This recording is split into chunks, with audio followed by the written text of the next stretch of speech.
حي على الفلاح.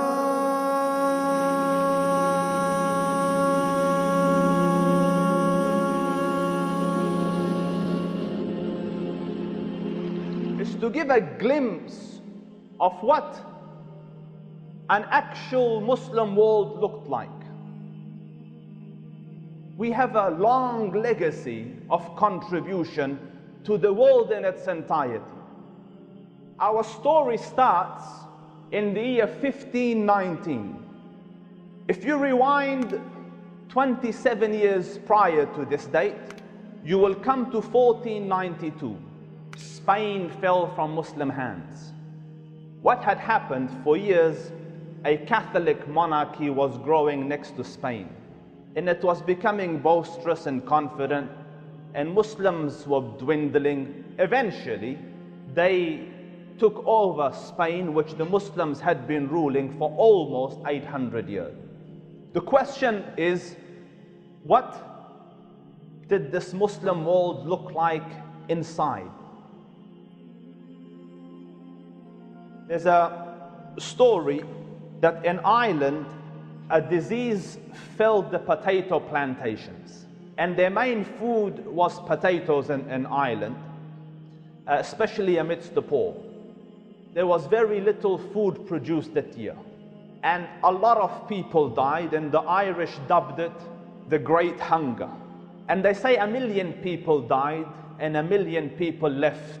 It isn't that there wasn't any food in Ireland, there was, but Ireland was subjugated by the English, and a lot of the property was owned by the English. So the produce that was produced was sent back to England, and the poor died in Ireland. So eventually, news of this reached the Ottoman Caliph. They are humans, non-Muslims, Christians dying in Ireland out of poverty. Please help.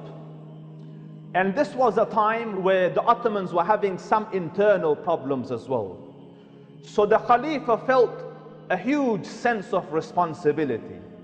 And in his humanity with man, he promised that I will send 10,000 silver pounds to Ireland.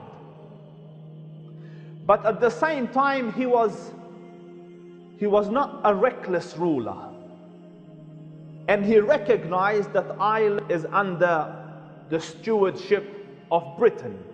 So he found out how much the British Queen Victoria, is doing to help out Ireland.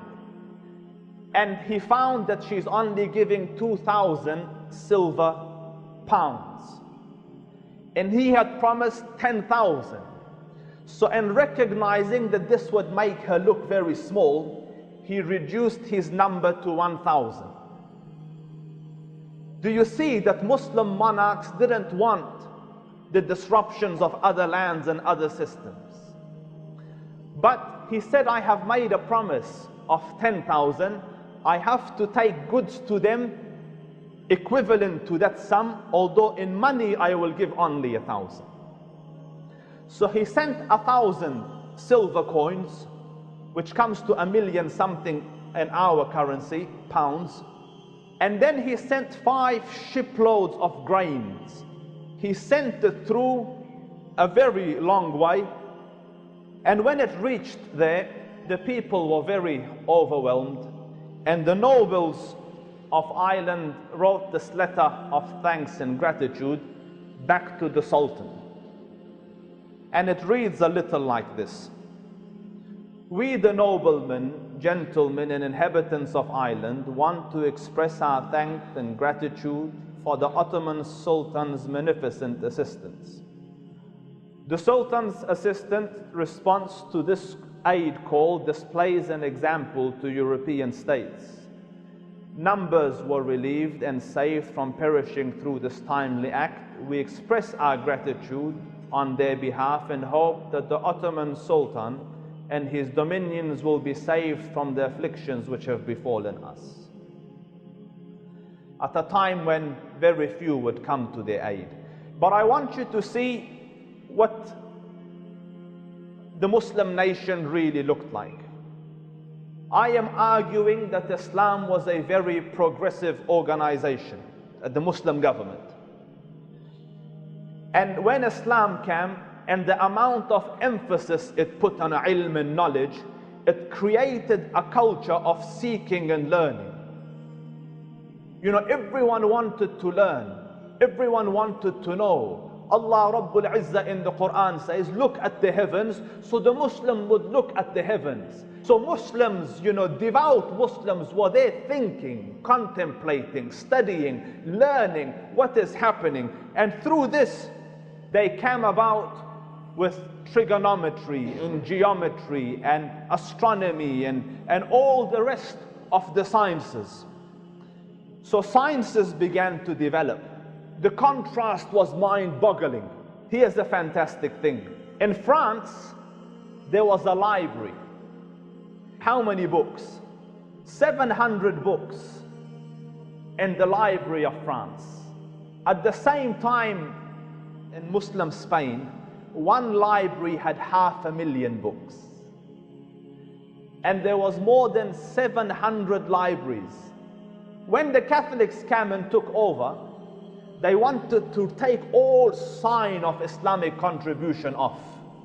You know, to build a fake history, and they have in Spain. They burnt 1 million textbooks.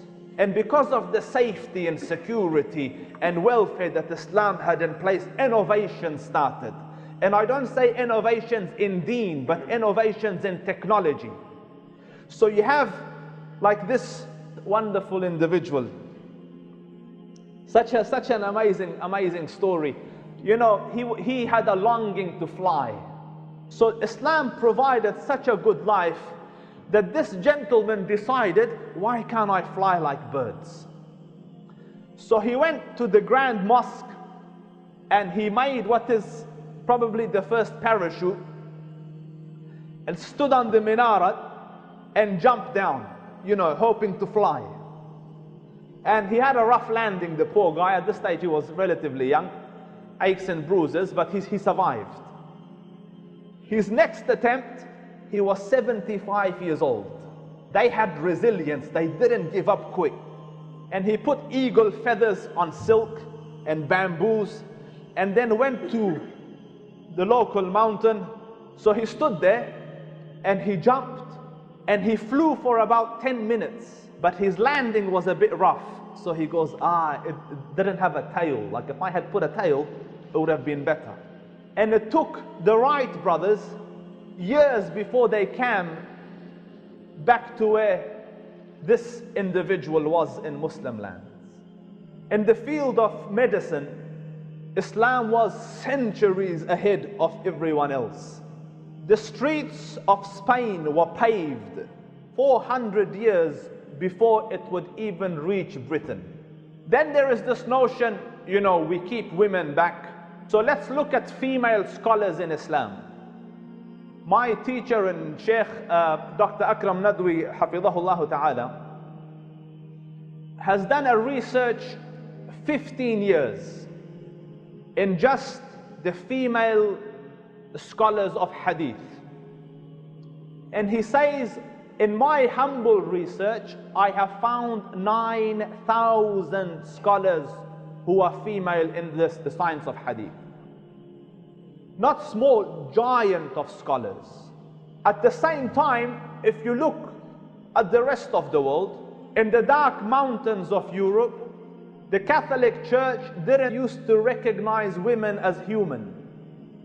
And then we are the oppressors of women. Darda was another scholar of hadith. And just so that you see contribution, she used to teach in the actual masjid and the grand mosque of Damascus, Syria, for 6 months, and then go for 6 months and teach in Al-Aqsa. And her students included the Khalifa of the time, Abdul Malik ibn Marwan. So we had a boom of intellectualism, a lot of science, Arabic philosophy. Now how do we know this? Well, the scientific method itself was designed by Hassan ibn Haytham. People don't know this. People attribute it to Francis Bacon. Francis Bacon was 300 years later. Hassan ibn Haytham was a Muslim scholar who developed the scientific method as we have it today. Now, of course, Aristotle contributed very much. Look, the Arabs, the Muslims, they were at this pinnacle of science. They reached the top of the top. They made the most advances: math, biology, medicine, navigation, all these incredible advancements. The first university in history is in the Islamic world. Anybody who was an intellectual had to travel to the Islamic world, the University of Baghdad, the House of Knowledge, to study. What happened? It's the Mongols that came and chopped down the Islamic world. Came and burnt the libraries of the Muslims. So all these incredible books that we never had passed down to us, all this incredible knowledge, lost. For 80 years, there was a massive onslaught on Muslim people. But within that 80 years, the Mongols also then converted to Islam. Now we're going town to town, opening up mosques. How come the Muslims never rose back up to greatness? Oh, it's because of Imam Ghazali. Imam Ghazali said, I'm abbreviating, math is from the devil. If you read the works of Imam Ghazali superficially, you would know that he was a lover of logic, a lover of wisdom, a lover of knowledge and science. In fact, in his confessions, he says that, because he has such a trust in logic, he says, nobody could ever convince me that 7 is less than 3, or that 3 is greater than 7, because that would be illogical. The definition of 3 entails that it's less than 7. He says, suppose a man were to walk up to me with a staff and turn the staff into a snake, and that was his proof that 3 is greater than 7. He says, I still wouldn't believe him. I'd be astonished that he could turn a staff into a snake. But I still wouldn't believe the logical inconsistency that 3 is greater than 7, or that 7 is less than 3.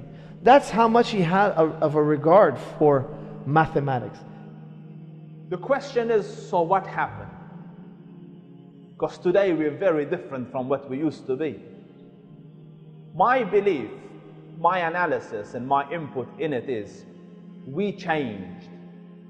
Allah will give you what you deserve.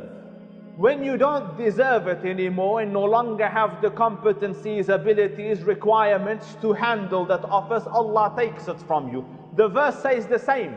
Allah will not take a favor that He has favored you with, except when you change so much that you no longer deserve the favor, so Allah snatches it from you good and clean. And He won't give it back to you. Allah won't change your condition until you change what is within yourselves. So when you change yourself and you become like your predecessors that passed before you, Allah will return the favors back to you. So the secret of it all, in a short sentence, is internal. Become people and have the stamina, the courage, the resilience, the competencies of the old, and Allah will give you the honors of the old.